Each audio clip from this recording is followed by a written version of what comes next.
அனைவருக்கும் வணக்கம். இன்றைக்கான வீடியோ பதிவில் நம்ம பார்க்க போகிற ரொம்ப முக்கியமான பரபரப்பான அரசியல் அப்டேட் என்ன அப்படின்னு பார்த்தீங்கன்னா, தமிழக வெற்றி கழகத்தின் கொடியேற்றும் விழாவில் தாய் ஷோபா கையை பிடித்து அழைத்த போது நடிகர் விஜய் என்ன செய்தார் அப்படிங்கிற விஷயம் தற்போது வெளியாகியிருக்குங்க. இந்த விஷயம் பரவலாக சமூக வலைதளங்களில் வைரலாகி வந்துட்டுருக்கு அப்படின்னு கூட சொல்லலாம். இது குறித்த பல்வேறு முக்கிய தகவலை தொடர்ந்து நாம் நம்மளுடைய சேனலில் பார்க்க போகிறோம். இந்த பதிவு உங்களுக்கு மிக பயனுள்ள விகிதத்தில் இருக்கும். ஸோ வீடியோவை ஸ்கிப் பண்ணாமல் கடைசி வரைக்கும் பாருங்கள். வீடியோக்குள்ளே போகிறதுக்கு முன்னாடி இது வரைக்கும் நீங்கள் நம்ம சேனலுக்கு சப்ஸ்கிரைப் பண்ணலைன்னா உடனே சப்ஸ்கிரைப் பண்ணிக்கோங்க. அப்படி பக்கத்தில் இருக்கக்கூடிய நோட்டிஃபிகேஷனுக்கான பில் பட்டனையும் ப்ரெஸ் பண்ணிக்கோங்க. சரி நேயர்களே, வாங்க வீடியோக்குள்ளே போகலாம். தமிழக வெற்றி கழகத்தின் கொடியேற்ற விழாவில் தாய் ஷோபா கையை பிடித்து அழைத்த போது நடிகர் விஜய் என்ன செய்தார் தெரியுமா? அத்தனை பேருக்கு மத்தியில் நடந்த சம்பவம் தற்போது வைரலாகி வந்துட்டுருக்கு அப்படின்னு தான் சொல்லணும். நடிகர் விஜய் தமிழக வெற்றி கழகம் அப்படிங்கிற அரசியல் கட்சியை தொடங்கியிருக்காரு. இந்த கட்சி கடந்த பிப்ரவரி மாதம் தொடங்கப்பட்டுச்சு. தனது கட்சி வரும் 2026 ஆண்டு சட்டசபை தேர்தலில் போட்டியிடும் அப்படின்னு விஜய் அறிவித்திருந்தார். இந்த நிலையில் கட்சியை எப்போது தொடங்குவார், என்ன பெயர் இருக்கும் அப்படின்னு எதிர்பார்த்த நிலையில் கட்சியின் பெயர் தொடங்கப்பட்டு விட்டது. ஆனால் கட்சியின் கொடி என்ன என தெரியாமல் இருந்தது. இந்த நிலையில் கட்சி கொடியையும் நடிகர் விஜய் அறிமுகப்படுத்தியிருக்கார். இந்த விழாவுக்காக நடிகர் விஜய் தனது நீலாங்கரை வீட்டில் இருந்து பனையூரில் இருக்கக்கூடிய கட்சி அலுவலகத்திற்கு வருகை தந்தார். அவரை புஸ்ஸி ஆனந்த் வரவேற்றார். இந்த விழாவில் கட்சியின் பொருளாளர், கொள்கை பரப்பு செயலாளர் உள்ளிட்டோர் கலந்து கொண்டாங்க. விஜயின் கொடி அறிமுக விழாவிற்கு அவருடைய தாய் ஷோபாவும் தந்தை சந்திரசேகரும் வருகை தந்தாங்க. இதையடுத்து உறுதிமொழி ஏற்கப்பட்டது. பின்னர் விஜய் கட்சி கொடியை அறிமுகப்படுத்தினார். அதில் சிவப்பு மஞ்சள் நிறத்தில் கொடி இருந்தது. நடுவே வெற்றிக்கு அடையாளமான வாகை மலரும் இருபோர் யானைகளும் இருந்திருக்கு. இந்த கொடியை பனையூர் கட்சி அலுவலகத்திலையும் அவர் ஏற்றி வைத்தார். இதை தாவேகா நிர்வாகிகள் கைதட்டி வரவேற்றாங்க. பிறகு கொடி பாடலும் அறிமுகப்படுத்தப்பட்டிருந்தது. இந்த விழா முடிந்ததும் வெளியே நின்றிருந்த ரசிகர்களை விஜய் சந்தித்தார். அப்போது ஷோபா புஸ்ஸி ஆனந்தை அழைத்து கொடியேற்ற விழா வெற்றிக்காக கை கொடுத்து வாழ்த்தினார். இதையடுத்த வழியாக வந்த விஜய்க்கும் வாழ்த்து சொல்ல அவரது கையை ஷோபா பிடித்தார். ஆனால் விஜயோ தனது தாயை கண்டும் காணாமல் அவர் பாட்டுக்கு நிற்காமல் புஸ்ஸி ஆனந்த் பின்னால் சென்றார். இதனால் ஷோபாவின் முகமே மாறிவிட்டது. ஆனால் நாகரிகம் கருதி பிள்ளையை வெட்டு கொடுக்காம தான் பிள்ளை பிஸியாக இருப்பதை போன்று ஒரு சிரிப்பை பதிலாக கொடுத்து விட்டு சென்றாங்க. விஜய் அரசியலுக்கு வருவதாக நீண்ட காலமாக சொல்லி வந்த நிலையில் 2021 ஆண்டு சட்டசபை தேர்தலையொட்டி விஜயின் தந்தை சந்திரசேகர் விஜய் மக்கள் இயக்கத்தை அரசியல் கட்சியாக மாற்றினார். இது விஜய்க்கு கோபத்தை ஏற்படுத்தியது. அரசியலுக்கு வருவதற்கான நேரம் வரும் வரை சற்று பொறுமையாக இருக்குமாறு விஜய் கூறியும் தந்தை இவ்வாறு செய்துவிட்டாரே என விஜயும் கோபப்பட்டார்.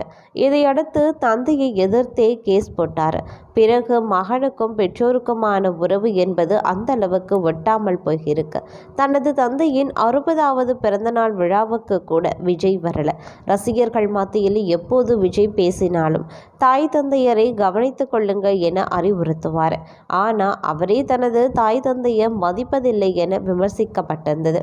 அதுபோல விஜய் கடந்த சில மாதங்களுக்கு முன்பாக நடந்த லியோ பாடல் வெளியீட்டு விழாவின் போது கூட தாய் ஷோபாவும் தந்தை சந்திரசேகரும் வந்திருந்தாங்க. அப்போது விழாவுக்கு வந்த விஜய் எல்லாரையுமே கைகுலுக்கி வரவேற்றார். அப்போது சந்திரசேகரை கட்டி அணைத்து வரவேற்றார். பிறகு தாயிடம் கைகுலுக்கினார்.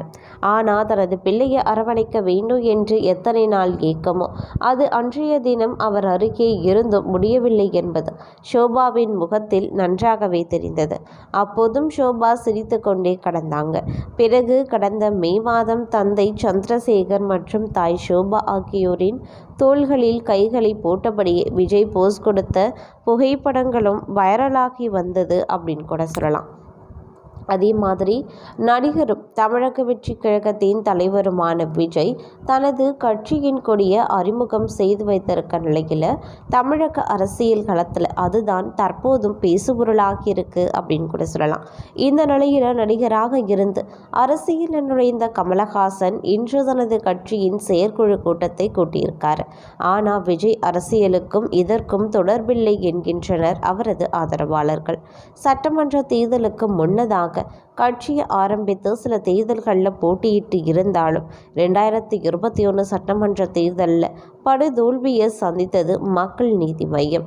சில தொகுதிகளில் கௌரவமான ஓட்டுக்களை பெற்றாலும் கட்சியின் தலைவரான கமலஹாசனை கோவையில் பாஜகவிடம் விழுந்தார்.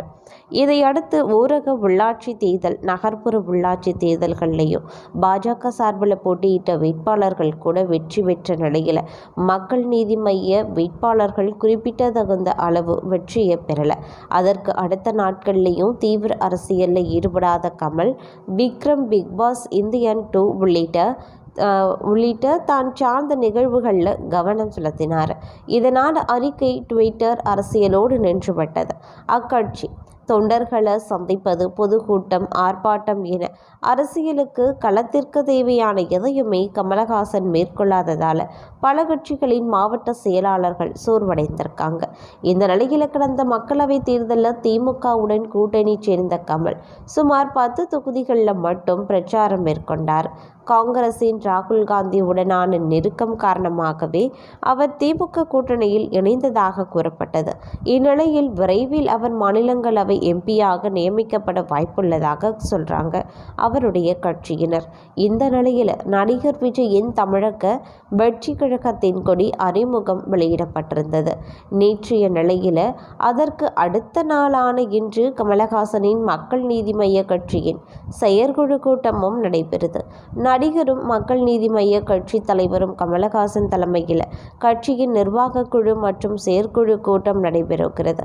காலை 11 மணிக்கு சென்னை ஆழ்வார்பேட்டையில் உள்ள கட்சி தலைமையகத்தில் நடைபெறும் இந்த கூட்டத்தில் அனைத்து நிர்வாக குழு மற்றும் செயற்குழு உறுப்பினர்கள் தவறாது கலந்து கொள்ள வேண்டும் அப்படின்னு அழைப்பு விடுக்கப்பட்டிருந்தது. மநீம கட்சியின் கட்டமைப்பு வலுப்படுத்துவது, கட்சியை அடுத்த கட்டத்திற்கு கொண்டு செல்வது, விரைவில் வரவிருக்கும் உள்ளாட்சி தேர்தலுக்கு கட்சியை தயார்படுத்துவது குறித்த அறிவுறுத்தல்களை கமலஹாசன் கட்சி நிர்வாகிகளுக்கு வழங்குகிறார். இந்த நிலையில் விஜய் கட்சி கொடியேற்றிய அடுத்த நாளே கமலஹாசன் கட்சி செயற்குழுவை கூட்ட என்ன காரணம் என தெரிய வந்திருக்கு. ஆனால் அதற்கும் கமல் கட்சி நிகழ்வுக்கும் எந்த தொடர்பும் கிடையாது. செயற்குழு கூட்டம் நடத்த வேண்டும் என பல நாட்களுக்கு முன்னரே கமலஹாசன் திட்டமிட்டதாகவும், இந்தியன் 2 படத்துக்கு பிறகு செயற்குழுவை கூட்ட திட்டமிட்ட நிலையில் தற்போது கூட்டம் நடைபெறுவதாகவும், விஜய் கட்சி நிகழ்வுக்கும் இதற்கும் எந்த தொடர்பும் இல்லை அப்படின்னு சொல்லப்படுதுங்க. அதே சமயம் தமிழ் சினிமாவின் உச்ச நட்சத்திரம் விஜய் தன்னுடைய அரசியல் கட்சியான தமிழக வெற்றி கழகத்தின் கொடியை அறிமுகப்படுத்தினார். கட்சி அலுவலகத்தில் சிவப்பு நிறத்தில் இருந்த கேட்டை திடீரென பச்சை நிறமாக மாற்றப்பட்டது. தமிழ் சினிமாவின் உச்ச நடிகராக வலம் வரும் விஜய் கடந்த பிப்ரவரி மாதம் அரசியல் பிரவேச அறிவிப்பை வெளியிட்டார். விஜய் அரசியலுக்கு வரலாம் என்று ஏற்கனவே எதிர்பார்க்கப்பட்ட நிலையில் ஓய்வு காலத்தில் அரசியலுக்கு வராமல் சினிமாவில் ஆக்டிவாக, அதுவும் உச்சத்தில் இருக்கும் அவர் அரசியல் கட்சியை தொடங்கினார். தமிழக வெற்றி கழகம் என்ற கட்சியை தொடங்கிய அவர் ஏற்கனவே கமிட்டான படங்களில் நடித்துவிட்டு முழுநேர அரசியலில் ஈடுபட போவதாகவும் கூறியிருந்தார். மேலும் தனது கட்சி 2026 தமிழ்நாடு சட்டமன்ற தேர்தலில் களம் காணும் அப்படின்னும் சொல்லியிருந்தார். தற்போது கட்சியை பலப்படுத்தும் நடவடிக்கையை தொடங்கியிருக்க விஜய் கட்சியின் கொடியை அறிமுகம் செய்தும் வைத்தார். அடர் சிவப்பு, மஞ்சள் நிறத்தில் போர் யானைகள், வெற்றியின் அடையாளமாக கருதப்படும் வாகை மலர் ஆகியவை தவிக கட்சி கொடியில் இடம் பெற்றிருந்தது. தவிகவின் முதல் மாநாடு திருச்சியில் நடைபெறவுள்ளதாக கூறப்படுது. இந்த மாநாடு எப்போது நடைபெறும் என்ற அறிவிப்பு விரைவில் வெளியாகும் அப்படின்னு எதிர்பார்க்கப்படுது. இந்த நிலையில் கொடியை அறிமுகம் செய்வதற்கும் முன்னதாக விஜய் பனையூரில் இருக்கக்கூடிய தவிக தலைமை அலுவலகத்தில் முக்கிய மாற்றங்களையும் செய்திருக்காராம். அதாவது கட்சியின் 2 நுழைவாயிலின் கதவுகளுக்கு சிவப்பு நிறம் பூசப்பட்டிருந்தது. ஆனால் கட்சியின் தலைமை பிறப்பித்த உத்தரவின் பேரில் இரவோடு இரவாக கேட்டில் இருந்த சிவப்பு நிறம் தற்போது மாற்றப்பட்டிருக்கு. சிவப்பு நிறத்திற்கு பதிலாக பச்சை வண்ணம் பூசப்பட்டுள்ளதாக தெரியுது. எனினும் ஏன் இரவோடு இரவாக கேட்டின் நிறம் மாற்றப்பட்டது என்பதும் தெரியல.